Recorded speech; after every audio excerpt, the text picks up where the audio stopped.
Very good evening, students. And today we are going to discuss our next topic, and that one is northwest corner method. इससे पहले वाले video के अंदर हमने north west का working rule के बारे में बताया था, और ये बताया था कि नॉर्थ वेस्ट वास्तविकता में किन टर्म्स एंड कंडीशंस के ऊपर काम करता है। तो इस वाले क्वेश्चन में भी आप इस चीज़ पर गौर दीजिएगा। ये हमें दिया गया है नॉर्थ वेस्ट कॉर्नर रूल से सॉल्व करना है। तो जो terms and condition the working rule जो हमने आपको डिफाइन किया हुआ है वो टोटली इसमें कंसिडर कीजिएगा। देखिए, मैंने आपसे ट्रांसपोर्टेशन में कहा there are 3 important methods that one we have to studied for the transportation problem, and the first one is north-west corner method, second one is least cost method, and the third one is Wuzel's approximation method। और ये तीनों ही test हमें initial, basic, feasible value provide कराते हैं। अब ये minimum है कि नहीं इस चीज़ को चेक करने के लिए हमें टेस्ट यूज़ करना पड़ता है जिसे हम मोदी टेस्ट कहते हैं। ये था, तो उसके अंतर्गत हमारा नॉर्थ वेस्ट है। तो इसमें पहली चीज़ देखिए, मैंने आपसे कहा था वर्किंग रूल में फर्स्ट कि कोई भी प्रॉब्लम दी हो, मैं यहाँ बता रहा हूँ आपको, उसी चीज़ को थोड़ा सा रिवाइज करूँगा। तो मैंने कहा था सबसे पहले हमें देखना होता है कि जो हमें प्रॉब्लम मिली हुई है वो वास्तविकता में बैलेंस्ड है कि नहीं। और बैलेंस के लिए मैंने आपसे कहा था कि जो भी क्वेश्चन दिया गया होगा उसमें निश्चित तौर पर कुछ सप्लाई होगी, कुछ डिमांड होगी, कुछ अवेलेबिलिटी होगी और कुछ रिक्वायरमेंट होगी। ठीक है ना, इस तरीके से दिया होगा। तो डियर स्टूडेंट्स, यहाँ पर हमारी सप्लाई दी गई है और यहाँ पर हमारी डिमांड दी गई है। ठीक है ना, अगर इसमें थोड़ा सा और मैं डॉट डॉट करके बढ़ा लूँ तो आप इस देखिए इस तरीके से बनकर तैयार होगा।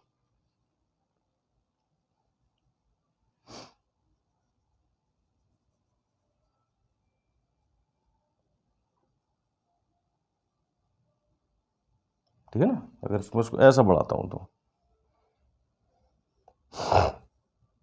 ये क्वेश्चन बनके आपका तैयार होता है। तो बैलेंस है कि नहीं, तो बैलेंस के लिए मैंने आपको बताया था कि the total of demand should be equal to total of supply, या total of supply should be equal to total of demand. तो यहाँ पर जो सप्लाई का टोटल अगर हमारी डिमांड के बराबर आ जाता है तो वह प्रॉब्लम बैलेंस्ड कहलाती है। तो यहाँ पर देखते हैं 7 + 9 + 14, यहाँ पे देख लीजिए 5 + 8 + 7 और +14। तो देखिए ये आपका होता है 9, आपका 14 + 6 20, 20 + 3 23, 23 + 7, मैं पूरा लिखा है कि रह गया इसमें, नहीं सही है। तो आपका 7, एक हाँ यहाँ से करिए ना, 7 और 9 10, तो ये कितना हो गया 16। तो 16 और +14 ये आपको मतलब 10, एक हासिल 30। अब इसे देख लीजिए इसमें कितना बन रहा है आपका 5 + 8 13, 13 + 7 आपका 20 और 20 + 14 34 बन रहा है। तो एक तरफ 30 है तो हम कहीं गलत लिख गए हैं, इसको 7 है 9 है। डियर स्टूडेंट्स, इसको मैं 14 लिख गया हूँ क्योंकि अभी बैलेंस्ड का है, उसके बाद आपको अनबैलेंस्ड का आएगा। बेटा 14 है, वो 14 बेटा 18 है, ये आपका 18 है, वो अनबैलेंस्ड आ रहा था उस तरीके से। यहाँ पे देखिए तो 9 + 7 16, 16 + 14 हमारा 30 था, 4 हम गलत लग गए तो वहाँ 18 है, तो ये आपका 4 8 ये कर लिया, तो +4 आपका 34। इधर का भी 34 आया है, उधर का भी 34 आया है।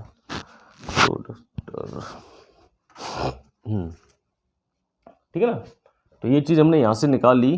तो हमें मालूम पड़ी कि जो प्रॉब्लम है हमारी वो टोटली बैलेंस्ड है। फिर से देख लीजिएगा, थोड़ी जगह की कमी पड़ रही है, ये मुझे भी महसूस हो रहा है।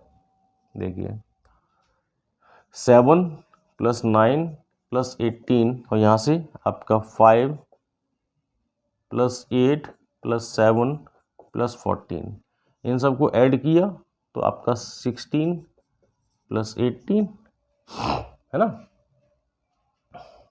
और यहाँ से आपका 13 + 21, तो ये आपका हुआ 34 और ये आपका हुआ 34। तो डिमांड और सप्लाई दोनों बराबर हैं, तो प्रॉब्लम हमारी बैलेंस निकल के आ रही है। पहली कंडीशन तो हमारी सेटिस्फाई हो गई, ये कंडीशन हमारी बैलेंस्ड होनी चाहिए। By the way dear students, अगर ये बैलेंस नहीं होती तो हमें इसके अंदर जो भी चीज़ कम निकलती, जैसे हमारा यहाँ पर पता नहीं हमने एप्पल सप्लाई को लिखा था कि डिमांड लिखा था, तो एक तो 30 आ रहा था, हम गलती से 18 को 40 लिख गए थे। तो जो भी चीज़ कम होती ना, अगर जैसे सप्लाई ज़्यादा, हमारी सप्लाई हमने कम लिख ली थी, तो ऐसी सिचुएशन में हमें डमी कॉलम बढ़ाना पड़ता, जिससे कि हम इस अनबैलेंस्ड को बैलेंस्ड में कन्वर्ट करते। ठीक है ना, मगर पहले बैलेंस का है तो बैलेंस का ही देख लीजिए। दूसरा पॉइंट इसमें इंपॉर्टेंट, देखिए दूसरा इंपॉर्टेंट पॉइंट मैंने क्या बताया था वर्किंग रूल में, कि जैसा कि इसका नाम है नॉर्थ वेस्ट कॉर्नर, इस पूरी टेबल में, टेबल यहाँ से बेटे, यहाँ से, उसको तो मैंने सिर्फ डॉटेड वाइट शो कर दिया है, ये टेबल आपकी यहाँ से है। तो इस पूरी टेबल में नॉर्थ कॉर्नर ये रहा, तो नॉर्थ तो यहाँ पर होता है, नॉर्थ का वेस्ट ये हो गया, तो north west corner that means upper left hand corner का चुनाव करना है आपको सबसे पहले। दैट मीन्स जो भी टेबल दी गई है उसमें upper left hand corner cell you have to select. आपको सबसे पहले नॉर्थ वेस्ट कॉर्नर रूल का सबसे कोने वाला सेल चुनना है। तो ठीक है, नॉर्थ वेस्ट पे ही आता है, तो हमने सबसे पहले इसी सेल को चुन लिया। फिर मैंने क्या कहा था वर्किंग रूल में कि after making a selection of north west corner you will see the supply and the demand, कि हम सप्लाई और डिमांड दोनों की तरफ देखेंगे। अब डिमांड और सप्लाई में जो भी कम होता है वो हम इस सेल को दे देते हैं, जो भी दोनों में कम होगा वो इस सेल को दे देते हैं, और यही प्रोसेस हम पूरे सेल्स में करेंगे। और जो भी डिमांड या सप्लाई कम होती दे दी जाती है, तो जो जीरो हो जाता है उस कॉलम को या उस रो को जो जीरो हुआ है उससे हम डिलीट कर देते हैं, और बाकी जिसमें से दिया था उस वाली सप्लाई में से, डिमांड में से, उसको माइनस कर देते हैं। ये था दैट मीन्स हमने कहा था select the upper left hand corner cell and see the demand and supply, which one is less, कौन सी कम है, क्योंकि जो कम होगी उसी को हम दे देंगे। ठीक है, तो यहाँ पे देखिए बेटा ये 7 है और ये देखिए 5 है, तो कम कौन सा आ रहा है, डिमांड। तो जो 5 है उसको मैंने दे दिया, तो बेटा दे दिया 5 और दे दिया, तो मैंने क्या हो गया 0। तो इसके कॉर्नर पे मैंने यहाँ लिख लिया, थोड़ा इधर लिख लीजिएगा, चाहे इधर बना लीजिए, कोई फ़र्क नहीं पड़ता उससे। तो मैंने पूरा 5 इसको दे दिया, इसकी डिमांड फुलफिल कर दी। आपके S1 सोर्स की बात हो रही है, पूरा दे दिया। अच्छा, डिमांड को फुलफिल किया होगा तो किया किससे होगा, सप्लाई से। तो यहाँ से मैंने 5 दिया, तो 7 - 5 कितना हुआ, 2। तो यहाँ पर सप्लाई के पास कितना बचा होगा, 2 बचे। अच्छा देखिए थर्ड पॉइंट क्या था, थर्ड पॉइंट था कि जो डिमांड सप्लाई को देने के बाद जो भी चीज़ आपने दी है जो 0 होती है वो कॉलम आपका क्रॉस कर दिया जाता है। थर्ड था क्या था, cross the column, cross the row और कॉलम। मैंने रो और कॉलम लिख दिया है, आप डिमांड सप्लाई लिख देना, डिमांड और सप्लाई कौन सी, which one you allocated to particular cell, which one you allocated to particular cell, जो आपने पार्टिकुलर सेल को दे दिया है। तो बेटा ये तो दिया, तो इसकी अब कितनी होगी चॉइस, इसकी डिमांड, इसकी डेंसिटी कितनी होगी, 0। हम इस सेल को उठा देते हैं, तो मैंने सेल को पूरा ही हटा दिया। आई थिंक इतना क्लियर होगा। अब आपके पास जो ये था, अब 3 रह गए, ये तो गया। अब 4th क्या था, repeat the whole process, repeat the whole process, कहां तक, until and unless whole demand and supply should become it end up, जब तो पूरी तरह वो खत्म ना हो जाए। तो वही प्रोसेस, डिमांड का सप्लाई का पूरा प्रोसेस देखना है। कब तक, रिपीट द होल प्रोसेस, तो मैं until and unless तो यहाँ लिख लीजिएगा, until and unless the whole demand and supply should become end up, जब तक कि डिमांड सप्लाई पूरी तरह खत्म ना हो जाए। अच्छा बेटा, फिर आगे बेटे पे उसी में पहले और प्रोसेस किया है तुमने, फिर नॉर्थ वेस्ट कॉर्नर पे आ गए, फिर देख रहे हैं हमने सप्लाई की तरफ देखा और डिमांड की तरफ देखा। जो कम है वही दे पाएंगे, सप्लाई हम पर 2 के 2 दे पाएंगे, डिमांड हमारी 8 की थी, तो हमने क्या किया, इसको 2 दे दिया। अच्छा, सप्लाई तो खत्म हो गई पूरी, 2 दे दी, मगर ये क्या हुए, 8 में से 2 सप्लाई, 8 डिमांड थी, 2 ही तो आ गया है, कितनी रह गई, 6 रह गई। अब ये सेल को उठा दिया आपने, अब आपके ये रह गए। Again you will select the north west corner, तो आपने नॉर्थ वेस्ट कॉर्नर चुन लिया। फिर इस पे आते हैं, तो देखो डियर स्टूडेंट, फिर हमने डिमांड की तरफ देखा और सप्लाई की तरफ देखा। छोटा कौन सा है बेटे, आपने कहा 6 है, तो बेटा मैं 6 दे देता हूँ, जो कम है वही देना है। अब मैं पूरी डिमांड फुलफिल कर दी सप्लाई में से 9 से। अब यहाँ कितना बचा, 3। ये तो बेटा 0 हो गया ना, जो 0 हो गया उसे हटा दीजिए पूरा। अब इस पे आते हैं, तो यहाँ पे देखिए, यहाँ भी सप्लाई 3 है, डिमांड 7 है, मिनिमम ये था तो मैंने इसको ये दे दिया, तो ये तो 0 हो गया। अब यहाँ पे कितना बता, 4। अब 0 ही हो चुका है, तो इस पूरे ही सेल को मैं हटा देता हूँ, ठीक है ना। अब ये बच्चे, इनमें देखिए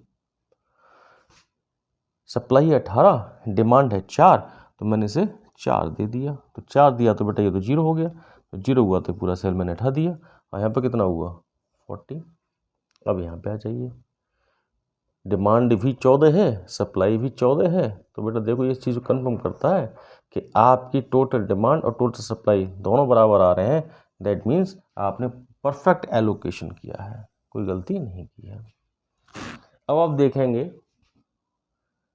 कि आपके S1 सोर्स से ही सप्लाई आ रही है D1 सोर्स के लिए, तो S1 सोर्स से सप्लाई करनी है आपको D2 सोर्स के लिए, S2 सोर्स से सप्लाई करनी है आपको D2 सोर्स के लिए, और S2 सोर्स से सप्लाई करनी है आपको D3 सोर्स के लिए, S3 सोर्स से सप्लाई करनी है आपको D3 सोर्स के लिए, S3 सोर्स से सप्लाई करनी है आपको D4 सोर्स के लिए। दैट मीन्स आपको इन सभी में मालूम पड़ चुका है कि S1 सोर्स से, जो S1 सोर्स की सप्लाई है, सप्लाई जो है वो S1 से कौन से वाले डेस्टिनी पे जाएगी, S2 से कौन से पे जाएगी, और S3 से कितने कौन से पे जाएगी, और कितनी कितनी मात्रा में जाएगी। तो ये चीज़ आपके सामने निकल के आ चुकी है। अगर आप ऐसा करते हो तो ऐसी सिचुएशन में जो ट्रांसपोर्टेशन कॉस्ट है डियर स्टूडेंट्स, वो मिनिमम निकल के आएगी।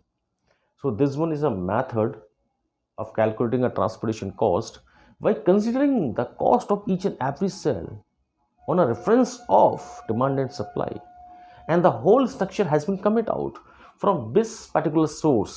You have to make a supply to which particular destiny and how much you will make it distribution. ये है पूरा प्रोसेस। अब देखिए बेटा, इसमें हमने इनिशियल बेसिक फिजिबल सॉल्यूशन निकाले हैं, वो क्या निकाले हैं वो देख लीजिए कि आखिरकार वो कौन कौन से सेल हैं जिन पर आपकी पर्टिकुलर सप्लाई होगी। तो बेटा मैं थोड़ा सा ऊपर वाले पोर्शन को हटा देता हूँ, ठीक है ना। होता क्या है कि जगह थोड़ी कम पड़ रही है, तो उसकी वजह से थोड़ा सा हौच-पौच हो जाती है। देखिए मैं लिखता हूँ the initial, the basic variables लिख लो, the initial basic feasible solution. मैं क्यों लिख रहा हूँ इस चीज़ को, कि वो कौन कौन से सेल हैं, वास्तविकता में वो कौन से आधारभूत सेल हैं जिनकी वजह से आपकी कॉस्ट मिनिमम आ रही है। The initial basic feasible solution of transportation problem, of transportation problem. देखिए पहला सेल है जिसे हम C11 लिखते थे। C11 stands for the cost from particular source S1 to particular destiny D1, ठीक है ना। S1 से आपकी D1 की सप्लाई को शो करता था। मगर देखें वैसे तो XN11 है, तो ये कौन सा सेल है? X11, first row first column, first supply first destiny. तो इस पर आपकी जो कॉस्ट आ रही है वो कितनी है? 5 है, जो आपको देनी है। अच्छा दूसरा ये कौन सा है? ये आपका X12, इस पर आपकी सप्लाई कितनी है? ये 2 है, जिसकी वजह से कॉस्ट मिनिमम आएगी। अच्छा इसमें और तो कोई नहीं है। फिर S2 पर कौन सा है? तो ये कौन सा होता है? X21, ये X22। तो X22 पर कितना है? आपका 6 है। X23 पर आपका कितना है? हाँ 3 है, इसमें कुछ नहीं यहाँ पर है। तो X31, X32, X33, तो आपका X33 पर कितना है? आपने कहा 4 है। X34 पर आपका कितना है? आपने कहा 14 है। ये है initial basic feasible solution by which you will consider the transportation cost should be commit out minimum. इनकी इन सेल्स पे ये डिस्ट्रीब्यूशन कराएंगे तो निश्चित तौर पर हमारी कॉस्ट मिनिमम आ जाएगी। तो हम निकाल लेंगे minimum transportation cost, the minimum transportation cost, transportation cost on behalf of initial basic feasible solution.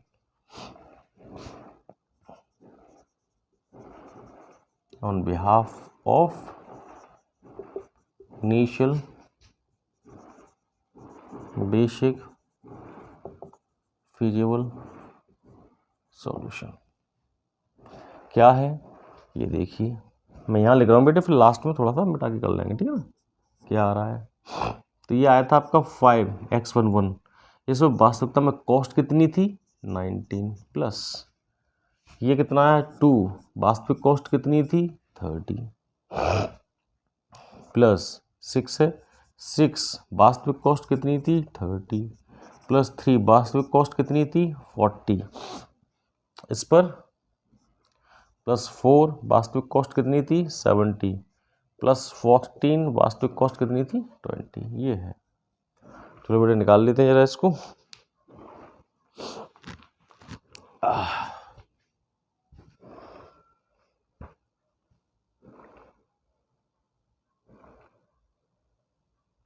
देखिए 19 इंटू 5 आपकी कॉस्ट आ रही है 95 प्लस ये आपका हुआ 60 प्लस ये हुआ 180 प्लस 4 12 120 प्लस 7 4 28 280 और 14 28 280, ये आ रहा है आपका, है ना। टोटल कैलकुलेट कर लेते हैं। 95 plus 60 plus 180 plus 120 plus 280 plus 280, तो ये आपकी वैल्यू आ रही है बेटे। तो जो मिनिमम कॉस्ट आ रही है वो है आपकी 1015, ये आएगी ट्रांसपोर्टेशन कॉस्ट आपकी। तो डियर स्टूडेंट्स, आई थिंक आपके समझ में ये वाला क्वेश्चन आ चुका होगा, और जिनको कुछ क्वेरीज हों, कुछ डाउट हों, तो आप मुझे मैसेज बॉक्स के थ्रू बता सकते हैं, जिससे कि अगर कुछ समझ में नहीं आ रहा हो तो हम उसे क्लियर करने की कोशिश करें, ठीक है।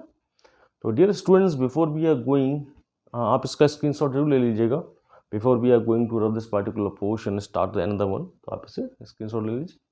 दूसरा, this one is a humble request to each and everyone, please share and subscribe my channel also, so it will be more and more beneficial for those who want to take some awareness, particular this syllabus, particular this topic. Okay na? Okay, thank you.